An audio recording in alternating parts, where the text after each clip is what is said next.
네, 오늘 저희가 고른 10가지 소식 가운데 정치 뉴스로 아마 으뜸순위가 될 법한 뉴스여서 저희가 골라봤습니다.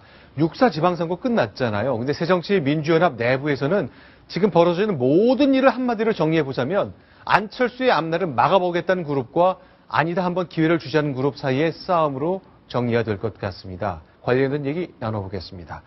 자, 먼저 그러면 지금부터요. 적지 않은 야당 정치인들의 이름이 나올 겁니다. 과연 이분들이 하나씩 안철수의 친구인지, 안철수의 경쟁자인지, 안철수의 적인지 한번 보십시오. 쉬운 문제가 될 것 같습니다. 먼저 박영선 원내대표가 하는 말 들어보겠습니다. 저희 새정치민주연합 입장에서는 경기도 선거가 좀 아쉽습니다. 인천은 당력을 집중하지 못했습니다. 저기에 좀 더 주력해야 되지 않나. 박영선 원내대표. 친구입니까? 적입니까? 네, 선거 사령탑으로서 활동을 했고요. 이번 네. 선거에 아쉬움을 표현했지만 그 안에 가시는 역시 안철수의 전략적 선택 실패했다. 네. 친구가 아닌 거로 보입니다. 자, 전략적 선택 때문에 광주에 매달려 있는 바람에 네. 경기와 인천 안타깝다 얘기를 하는 거죠. 그렇죠. 친구 아닌 거죠. 네, 인천은 경기 인천 물론 어려웠지만 이긴다고 봤던 지역이고 새정치민주연합이 가령 저 두 개를 이겨서 수도권을 싹쓸이했다. 그러면 그 다음 날 전 언론의 헤드라인은 아마 새누리당 참패, 박근혜 참패 이렇게 나왔을 겁니다. 그렇지만 기적적으로 두 곳을 건졌는데 새정치민주연합 쪽으로서는 못내 아쉬운 대목이고요.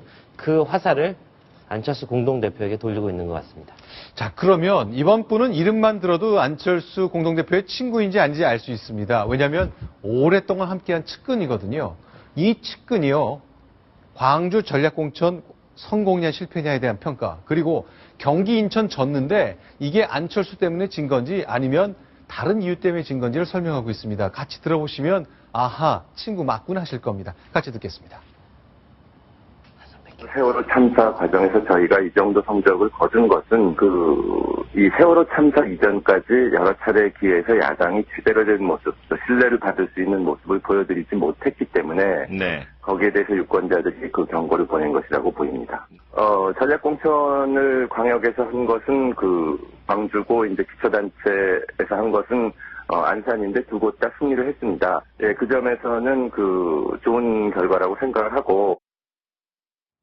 네, 어떠세요? 김승현 앵커의 친구 아닙니까? 네, 죄송합니다. 네. 네, 금태섭 대변인 역시 다른 쪽으로 얘기를 좀 했는데요. 네. 금태섭 대변인으로서는 무슨 소리냐?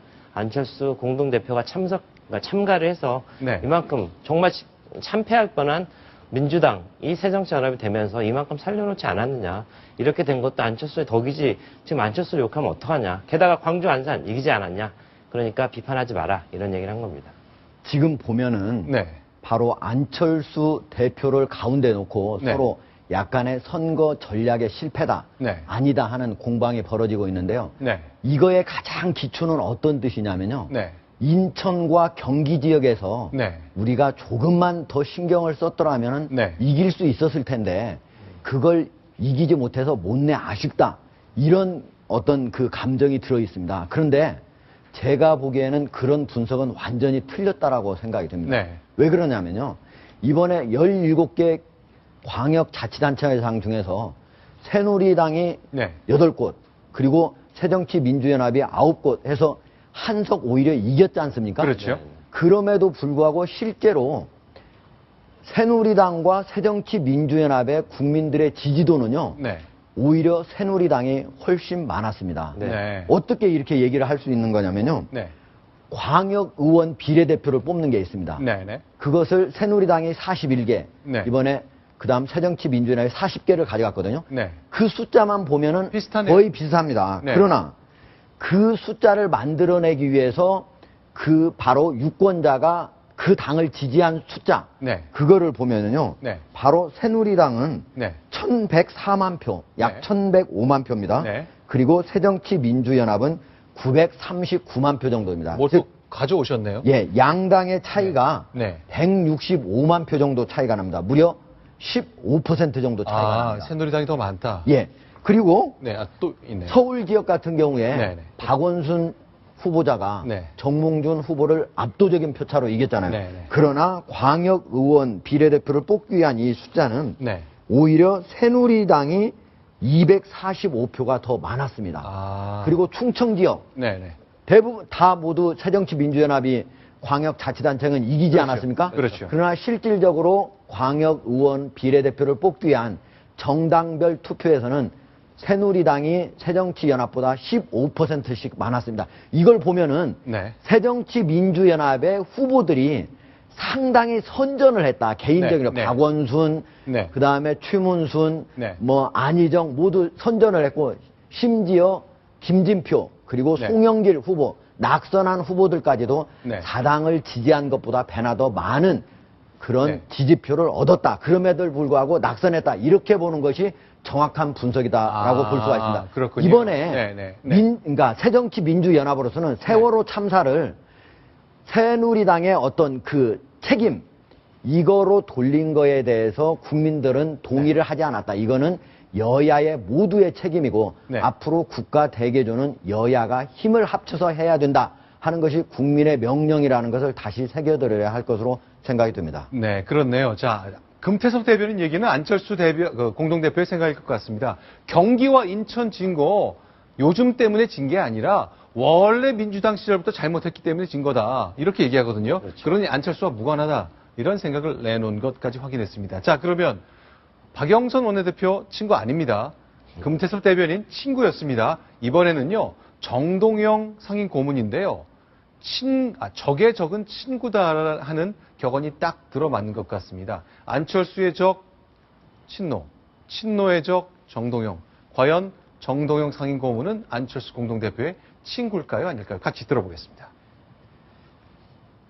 광주도 어쨌든 이번 선거를 통해서 여권을 정권을 심판하고 그리고 정권 교체 세력으로서 대안 세력으로서 일어서는 것이니까 그런 점에서 광주 또한 중요했죠. 선거 결과는 지도부의 신임 효과가 있을 거라고 생각합니다. 너무 명백하게 얘기를 하네요. 선거 결과 지도부 안철수, 김한길 둘한테 신임하는 효과가 있을 것이다. 이제 정동영 상임 고문은 네. 복잡합니다. 사실은 네. 친노의 어떤 힘을 얻어서 네. 결국 그때 당시에 노무현 대통령을 이을 차기 대권 주자가 되지 않았습니까? 그렇지만 정동영 상임 고문의 속내는 굉장히 복잡했습니다. 노무현을 밟지 않으면 본인이 성공할 수 없기 때문에 네. 노무현 전 대통령의 등에 칼을 꼽았고요. 네. 친노 쪽에서는 상당히 이를 갈았다고 합니다. 지금 그렇기 때문에 저런 얘기가 나오는 거고요. 안철수 대표에게 좀 잘해보자. 이 현재 대표 체제로 가서 새롭게 한번 정치 읽어보자. 그런 얘기를 하고 있는 겁니다. 자, 이분은 어떻습니까? 오홍근 최고위원인데요. 이분은 선거 때 외양간이 고장난 걸 확인했다. 지금 같은 당대표를 흔드는 시스템으로는 7월 재보선을 치를 수 없다. 선거가 한창인데 한쪽에서는 힘 빼는 소리나 해야 되고 당 기강 이래서 되겠느냐. 안철수의 사람 맞네요. 네, 그렇죠. 네. 여튼 저 내용이라는 건요. 네. 어차피 선거 결과가 나오면요. 이러쿵저러쿵 그 선거 결과에 대한 품평을 할 수밖에 없는 거 아니겠습니까? 네. 그렇지만 제 관측으로는요. 이번 선거 결과가 굉장히 애매했어요. 누구에게 특정인에게 선거의 패배의 책임을 물을 수 있는 상황이 아니기 때문에 저런 정도의 목소리가 나오는 거고요. 저런 목소리가 이제 하나로 이제 결집되면서 아마 새정치민주연합도 차기 그 당을 이끌 김한길 대표가 이제 중도에 포기할 수도 있게 되고요. 안철수 대표의 거취 같은 것도 향후 그 새정치연합 내에서 어떤 목소리가 나올지, 그다음에 기류가 어떻게 변할지 여기에 달려 있다고 그렇게 생각합니다. 네, 알겠습니다. 결국 이번 선거가 끝난 다음에도 그렇지만 아마 730 재보궐선거가 치러질 때까지 누가 안철수의 친구인지 적인지 그걸 놓고 아마 팽팽한 세력 다투기가 이루어질 것 같습니다. 아마 730 선거 끝난 이후에 안철수 정치인의 운명, 당분간의 운명도 결정나겠죠.